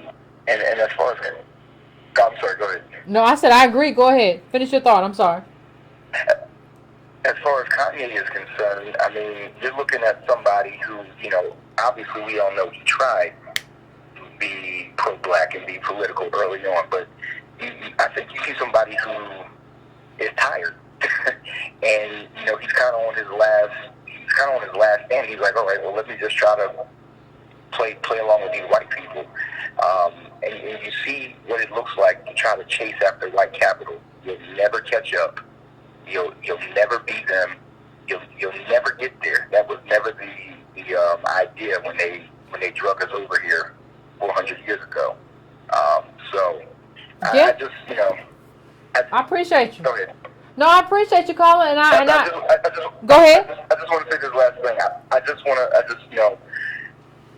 to say to black people that we can't keep falling victim to white capital putting these people in front of us.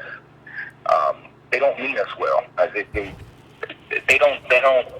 They're just thankful to be there themselves, and I don't want to be behind somebody who's just thankful to be there. You got to know what you're doing, and when you get there, if you want to follow anybody, say it again. I say when you get there, you got to know what you're doing when you get there. You gotta know what you're doing when you get there, and if you don't, you're gonna lead a lot of people astray. And history's not gonna look kind of you. So Appreciate you. No everybody problem. read the color of law. No problem. Appreciate you, bro. I think we also we gotta get out of, as black people, native black people, liking these like buttholes. Like, you're a bad person, but we kind of like you because we like Kanye. Like, I think we have to get out of that. Like, we like him because he is a prick, and because he is annoying, and he's a butthole, and he's aggravating. We like him for the wrong reasons, and I think part of what has to happen is that we have to get out of that. We have to get out of liking people. Oh yeah, well Kanye, he just say the private jet flying over you, and he Kanye girl, he gets and man Kanye, we don't know. We shouldn't like like awful people we shouldn't like. And he's been that on a lot of albums now. Like, where he said, the last time I talked to her, I ain't talked to him. He said he's ill, right? He said he don't talk to black people. So I don't think we really understand. Like, we have to start adopting and elevating a different kind of black person. Now, I give it to us without Kanye, but we realize he's trying to move on. I'm going to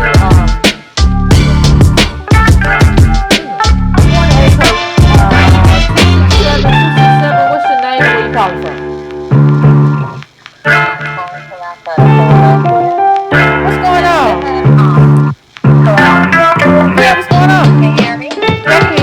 Oh, I'm alright. I've been listening to what I can hear, and this is the first time I've been able to call in, but it's supposed to be particular as far as tonight's show goes. Okay. You were talking when you were talking about I didn't all of it, but I kind of think that you talk about those things, statistics that you put up on your show.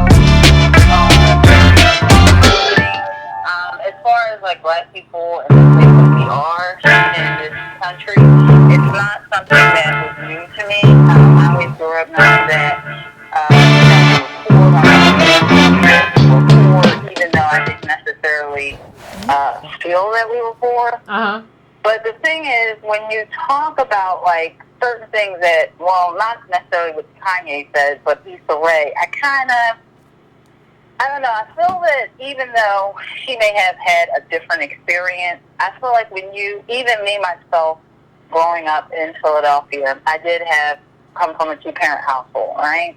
Mm-hmm. And I feel as though once I went out into the world, when I went to school down south, I went to an all-black school, and I came in contact with black people who appeared to have, I guess, more money than what I had, what my family had. And then I even came across people who I felt who had less money than what my family had. I came from a two-parent household. My mother got married later on, when I was in the 5th grade. And I know that was very advantageous for me. But the thing is, I feel like whether you're talking about someone like an Issa Rae or someone who both parents are African-American, Native Black, you still find that people are all over the place as far as how they see us as a group or how they see the problem. Even though, I feel like I am a working poor person, I can go out there and, I'm single, I'm 45, I meet men, and I feel like, okay, it's kind of tough to meet someone who is, say, employed. I don't feel like I'm rich. I can say, yes, I'm poor. But I can talk to other African Americans who are saying the same thing about the whole business thing, or black people do have money. They don't want to hear the statistics thing. So I feel like I was raised knowing that, okay, we're at the bottom. When you go out here and you go to these jobs, they want to keep you down. They are not going to elevate you. I've experienced that. I've had people help me. I had people try to get rid of me because I was black. So I kind of feel like you have these people that are disgruntled as far as this whole, I don't know, I've seen all these people online, on YouTube, black women talking about the same kind of thing that Issa Rae is talking about. So I feel like some of these ideologies are pretty prevalent regardless of where people are coming from. And I think that if we don't really have a mindset of, okay, we have to kind of like fight back against what's going on or unify and have an agenda. And if people also don't buy here's the into thing, what's going on in TV, that, I don't know, what I'm saying is I kind of don't agree with, I guess, bashing these people, because my thing is, even people out here on the ground have similar ideologies. Well, but no. Okay, hold on. And but no. Wait. Real quick. Can I say this? Oh my God! Please, real quick. Like I've never looked at television and felt like, okay, like these people, like whether it's Kanye West or whomever, I've never felt like, oh wow, okay, because they're living like this. It's a reflection of what everyone, like what's going on with black people. Well, maybe that's the problem, because I feel like I'm in my own bubble, because I've never felt that way, and I've never been influenced by those things. You understand what I'm saying? I've never been influenced in thinking that, okay, because I can go here or there. But why are you viewing in Starbucks? Like, but why are you? Surprising to me. Okay, let's mute you for a second. Why are you viewing everything through the lens of like what you as an individual feel?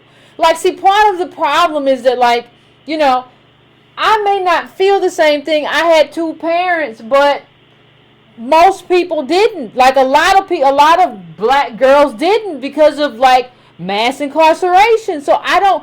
First of all, the first problem, caller, is viewing things through the lens of like, well, I didn't feel this way. And then we're not talking about that. We're talking about a person who identifies as Senegalese and who grew up around a bunch of white people and Jewish holidays and stuff like that. That's not like your life. Like, how do you not see that as a problem? And then you say, well, I don't want to bash them. Like, and then, like, we got to stop this whole thing of, like, providing criticism and criticizing people is somehow automatically viewed as like, you know, is automatically viewed as like we're bashing them. Like, you know, a lot of y'all don't have any problem bashing me in the comments, and that's fine. I don't have any problem with criticism, right? But like, you just say, well, we shouldn't bash them. No, it's criticism. It is what it is.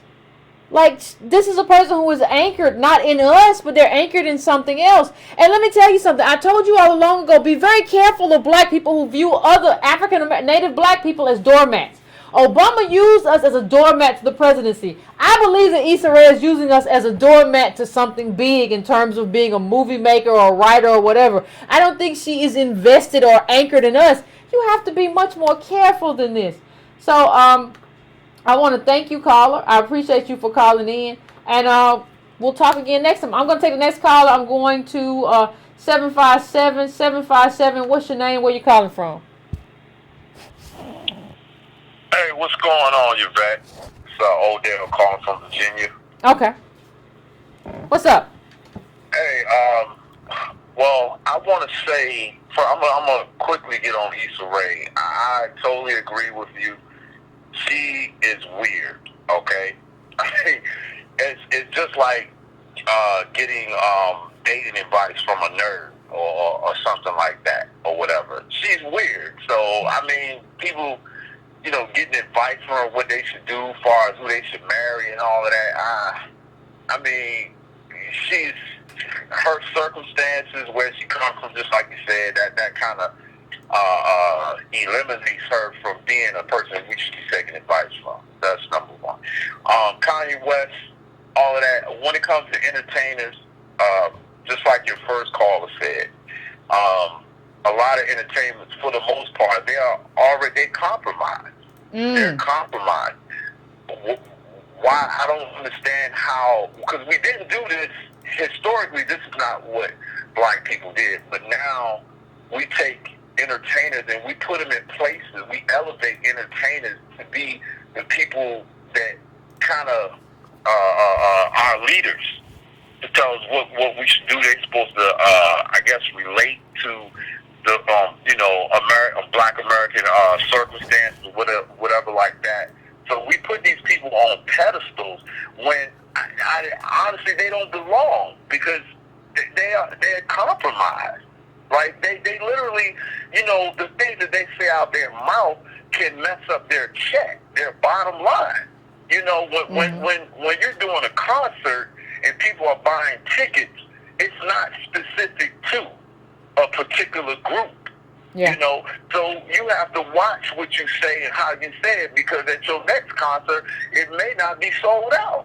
You know, so I think at the end of the day, you know, it's just problematic in general when we look at a artist, a musician, and say, okay, boom, let's you know, listen to this person and whatever they say, we're gonna ride it, we're gonna go by it or whatever like that.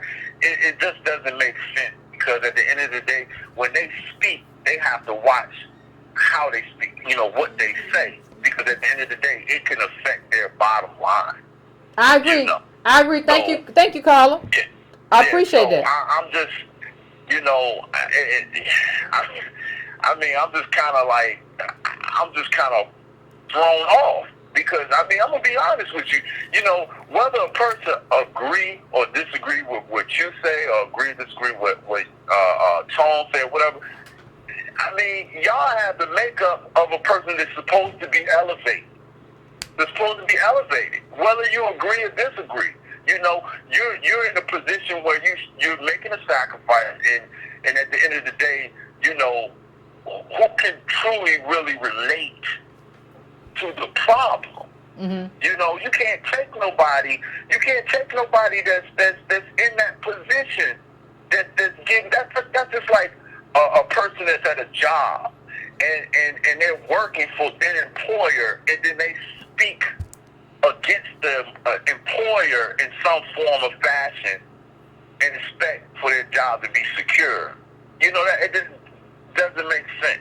You know, you need somebody that's not attached. I agree. I agree. I want to, and that's what I said, Carla. I appreciate you. I'm going to let you go. But that's what I said about creating more free black people. Like, we don't have enough free black people. We have black people who are chasing white capital. And I understand how that hierarchy happened. You know, that's why, and that's a problem that I have with adjunct professors too. I need a tenured black professor. I don't need an adjunct. I need a tenured black professor who can say what they want to say, and like, you're going to have a hard time firing them. That's what I need. So, you know, when we talk about it, it's like, even when you talk about the Black Lives Matter stuff and all that, what we have is basically, we have these black celebrities who are using black activism as sort of an aesthetic, right? So I know that this is what black people are doing right now. This is what they're into. So I'm going to cloak myself in this aesthetic of Black Lives Matter or whatever. But we cannot look to those people at all. What I'm telling you is that you got to cut that off. You cannot look to black celebrity to fix something when they are part of the problem. They are part of the social engineering problem. That's who they are, because they're being made to make the rest of us believe that we have wealth or we have money or whatever the case may be. And we can't have that. They're part of the problem. And so I'm just turning black celebrity off for the most part. I'm not doing it. I can't do it because I know what y'all are there for. Y'all are there to make us believe that we're the problem and we have money, and we don't understand what is what. Like, I watched a video, somebody sent me of Will Smith, and it was supposed to be motivational. And I said, yeah, this video is motivational if you want to lose weight. In terms of self-love and self-discipline. And you have to love yourself enough to know that this is going to be something that you're going to regret if you eat this cupcake or whatever. That's fine in terms of that. But we don't understand that those solutions that he's pushing are not good for wealth. The wealth game happened a long time ago, and they shut the door. That's not good. That's good in terms of if you want to lose 10 pounds. So we don't even understand that all these solutions don't work for everything. That's real good if you want to learn to run 10 miles.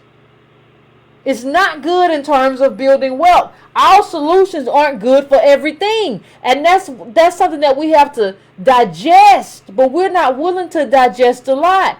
But I'm going to go to the next caller. I'm going to go to 914. 914, what's your name? Where you calling from? Hey, Yvette. What's going on? I'm doing pretty good. This is Melissa. I'm from Yonkers. Okay. What's on your mind? Okay, so I have like 2 comments and then like 2 questions for you. Okay, so make the it first quick. comment I want to make is about really quick about money and about knowing, that even if there aren't many people that have, gotten money from their parents or have, maybe a tiny bit of like one generational wealth, those people still don't really have any type of wealth, and it's not comparable to what white people have, and it's not that we don't even know how to manage that, you know what I mean? So even if our parents worked hard enough to save enough, they don't even know how to invest. They didn't even get to that point. They were just working so hard to save it, to give it to us. So we didn't even learn how to, invest properly and then multiply it and then pass that on. So even if you do have some level of money or income or a small amount of like inheritance, most 9 times out of 10 we mismanage it, and then it disappears.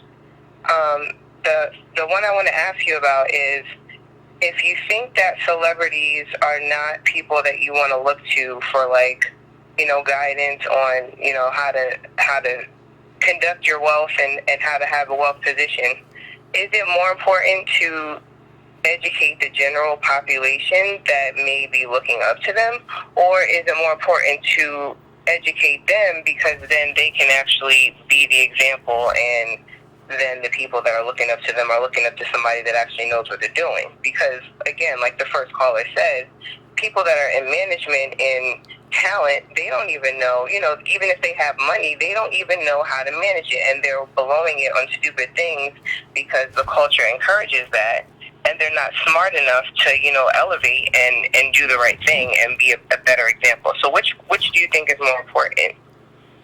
The more important between what? Like, see, the thing is, like, between go ahead. Focusing on general, go ahead. No, go ahead. Between focusing on educating celebrities to disseminate this message of how to be a better example of No, they can't. wealth. No, they can't. No, they can't. Celebrities are not our examples. I don't know when we got into this thing of celebrities being our examples for anything. I don't look to celebrities for anything. I try not to look at them at all. If I see you in a movie, that's fine. But I don't look to you for anything outside of the movie.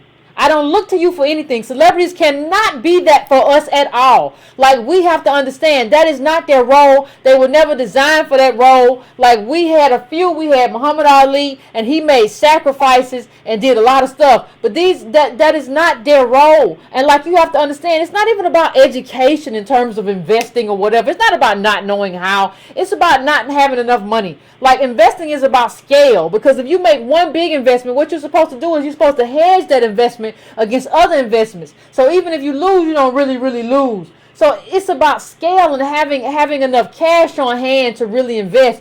We don't have that. We don't have that kind of. And then see the problem is, we got a lot of people talking about wealth and how to make money and build money who never had money. So if you never had money and you haven't read Thomas Piketty, in terms of, talking about wealth in the 21st century, and you haven't accessed that material, then you don't have the knowledge to talk about wealth and to talk about what it means to be wealthy and how it's intergenerational. So our problem is that, like, we just don't know enough. Like, and we're listening to other people who don't know enough. And that's an enormous problem in our community right now. Mm-hmm. So I want to thank you for calling in, caller. I appreciate you. And I'm going to probably take 2 more calls, and before we go, so I'm going to go to 214. 214, what's your name? Where you calling from? Hey, yeah, this is Tom calling from Texas. What's going on? And I just wanted to talk about, good. What's going on with you? I'm pretty good. You're probably going to disagree with me on this, but That's fine. I'm kind of happy Kanye West did exactly what he did. I think that's needed. I don't look towards celebrities for any political advice, because I do know that they have some white overhead paying them. But honestly, if you're going to be a celebrity and you're going to come out for Trump, considering the type of media environment that we live in, they don't play that. And honestly, Kanye West did point out a flaw in the black community that I think is being swept underneath the rug. I don't think we do value any type of freedom of expression or freedom of thought. Because, if he says something so radical, no one is debating him. Instead of throwing childlike insults, calling him a coon. And really, when you behave like that, it's almost as if, that whole Democrat plantation thing sticks.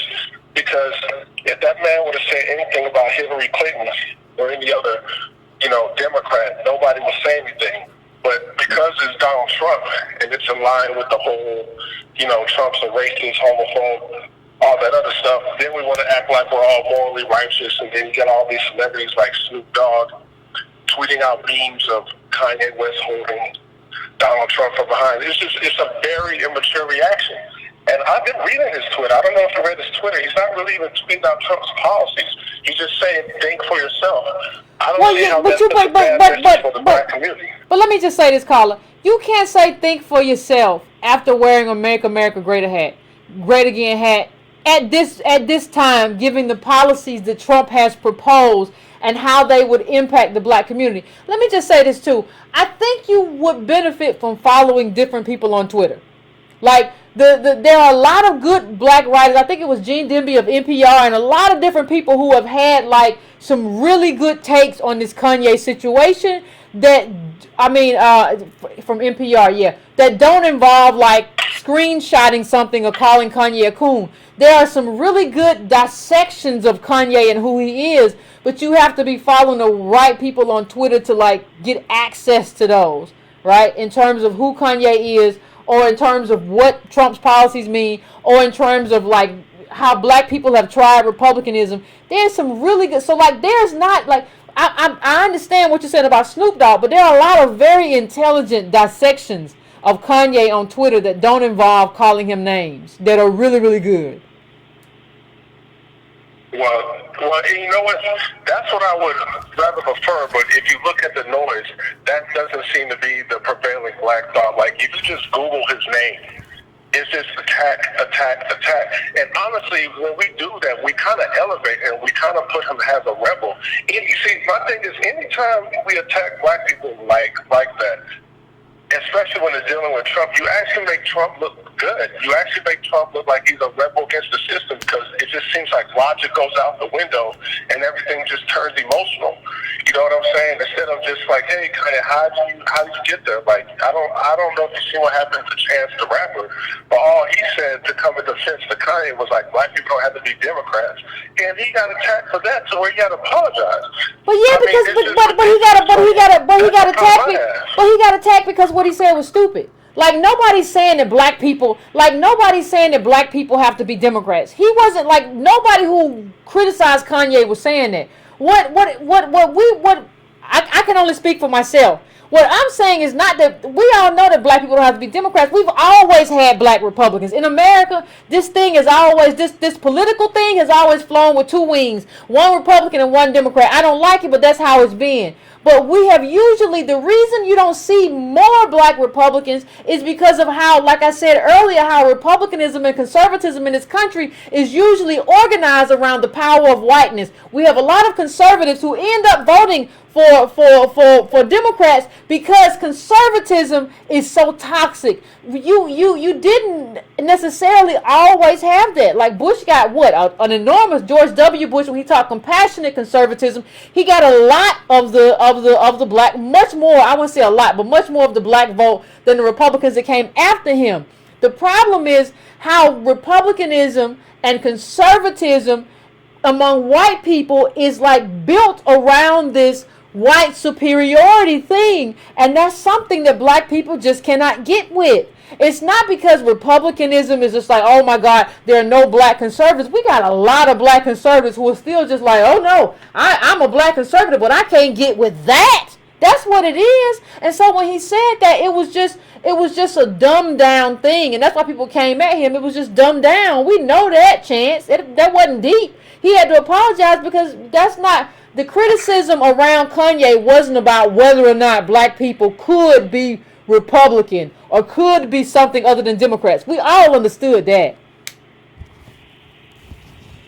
Well, yeah, I totally agree with you on that as far as the Republicans and conservatives. Like, I wouldn't want to see black people just migrate all the way to the right because they really don't care about black issues. And I think people like Candace Owens, who kind of says, black people need to become Republicans, is actually just putting us on one plantation to another. So yeah, I totally agree with you on that. My thing is I'm just all about, I'm just reading his Twitter, and he's just like, I'm just all about the independent thinking type parts. No, he's just manic. Like, people don't understand. Don't think independently. No, he's just manic. Like, this guy's just manic. Like, he's manic. Like, he's having, like, it looks like, to me, a manic episode. But I'm not saying that in terms of, like, this is all about craziness or whatever, or having a mental problem. I think that's part of it. But it's not about, he's not even thinking freely. Like, you have to understand, caller, you have to have an educated opinion. Kanye does not have an educated opinion. He's just saying stuff, and he's saying, well, if you criticize me, you're criticizing free thinking. No, we're criticizing ignorance. What's happening is that people who know more than you are criticizing you for being ignorant about politics and speaking on politics. And that is a problem. It is not only a problem for Kanye, it is a problem for our entire community. And let's be clear, the reason Chance had to apologize is because Chance was clearly supporting Kanye West when he made the comments that he made. Thank you, Carl. I'm going to let you go and take another call. But he was clearly supporting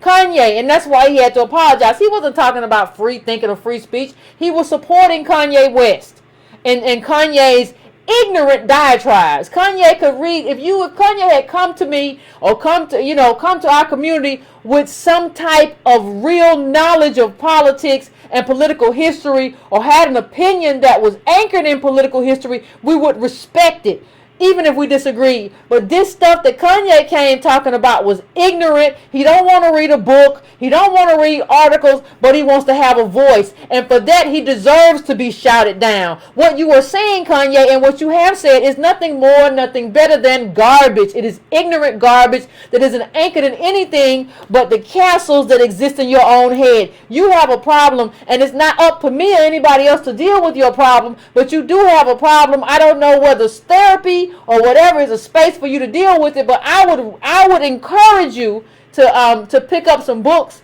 and if you ever get a chance to watch this, you should read When Affirmative Action Was White first, and read The Color of Law second. And until you have read at least those two books, please be quiet about politics and just make your beats. Okay, I'm going to the last call. I'm going to 786. 786. What's your name? Where you calling from? Hello, my name is Jason. You're breaking up a little bit for me. Can you hear me now? I can hear you. Okay, my name is Tyson, and I'm from Miami, Florida. Okay. And I would like to speak on the Kanye issue. Go ahead with your comment. What's going on? I don't know if this comparison is going to be relevant to the Kanye situation, but my opinion is that you know the Haitian Revolution situation? Yeah. Know about the Haitian Revolution? Yes, I do. Yeah, and we quote unquote won the revolution, but unfortunately, yeah, the leader turning it back against their own people. That's not a bad part. The bottom line is that sure it was free, but it wasn't mentally free. No, but on top of that, to make things worse, you had the French setting up an embargo towards the people. I gotta let you go, Carla. I'm gonna take one more call. I'm sorry, it was too much. I'm going to go to 617-704. What's your name? Where you calling from? Hey, Yvette, it's Reggie from Boston. What's going on, Reggie? Yeah, great discussion. Just regarding Kanye, I think the phrase that you used was great to describe what's happened. Just a great unraveling. Like just losing his mind. I think that's what's happening when just when we're having discussions around the data and people are faced with it, are faced with the reality of Black life and everything that comes with it. It's just unraveling. In the coming years, just like you and Tono said, I really feel like that's what's going to happen. But I agree. my other comment about Issa Rae, I agree with what a lot of other people were saying. I wasn't. I was offended about the the digs at the black men, but I'm just scratching my head why black people in general aren't offended, because she really took shots at all of them. And even at the beginning, she started off with black women. It's like these Freudian slips that she's trying to pass off as satire. She's like, oh, these educated women, they're high maintenance, and the angry black woman, and again, she's cynical. Just like, what do you know about the construction of those tropes in this country? That's not even your head. What do you know about that characterization of the black woman as angry, having a legitimate anger because of how she's situated in this country? Like, what do you know about that construction of the Jezebel?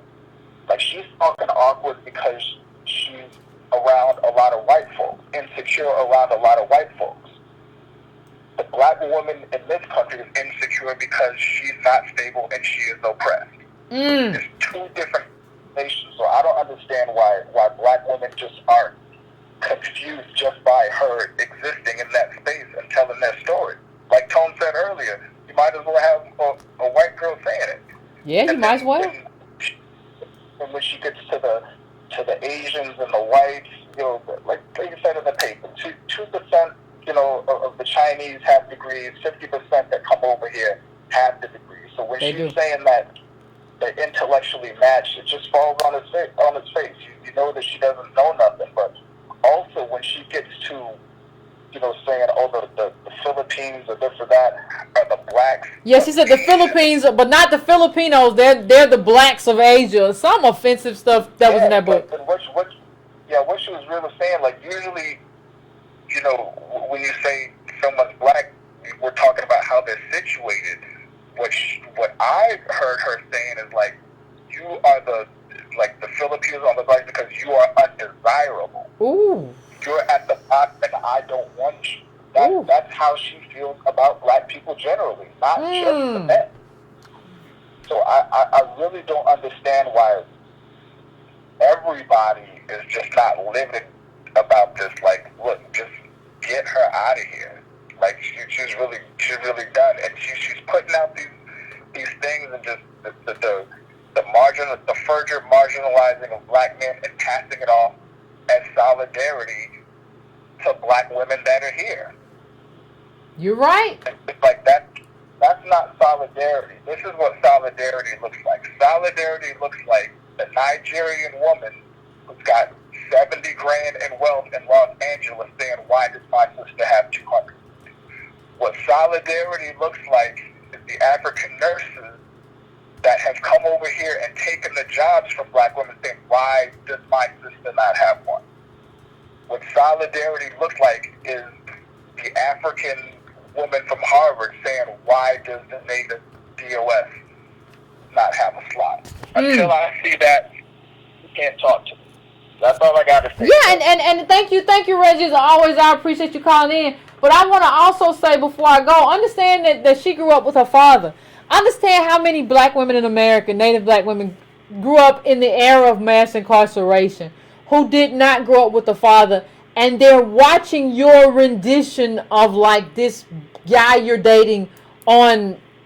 You're not only telling them to date Asians on your show, you're having this black guy be trash, and that is the construct through which they're understanding black men, because they didn't have a father in the house to kind of teach them that, because mass incarceration was a thing in this country. You should not be talking to us, Issa Rae, because you don't get it. And that's something that kind of we have to understand in terms of who we allow to tell our stories. Yeah, the stories we tell are important, but just as important is who we allow to tell our stories and how they are allowed to tell, and how we hold them accountable in terms of whether or not that's a truthful and accurate portrayal of black life. That is absolutely important. So I want to thank everybody who called in tonight. I want to thank everybody. I want to thank everybody for being here tonight and having this conversation. We're going to continue this conversation, and I will be back Wednesday, and we'll have another conversation, probably a different conversation. You know, people be crazy on the chat. Anyway, so if you want to donate, go to donatebrown.com or patreon.com/ycarnell. Please like, please subscribe. Please hit that bell so that you get a notification when it's time. I don't know how I hit the music that came on at some point during the show. I do apologize. I must have hit some kind of button and just started all kind of beats to going. But I appreciate everybody. Please like. If you haven't subscribed, please subscribe, and we'll be back here having conversations. Please share. If the title doesn't come through right when you share, please use the Facebook debugger, and it'll change that should change that title for you. And please give it time to process, because it takes a while to process too. So everybody, Wednesday, back here doing Black Politics.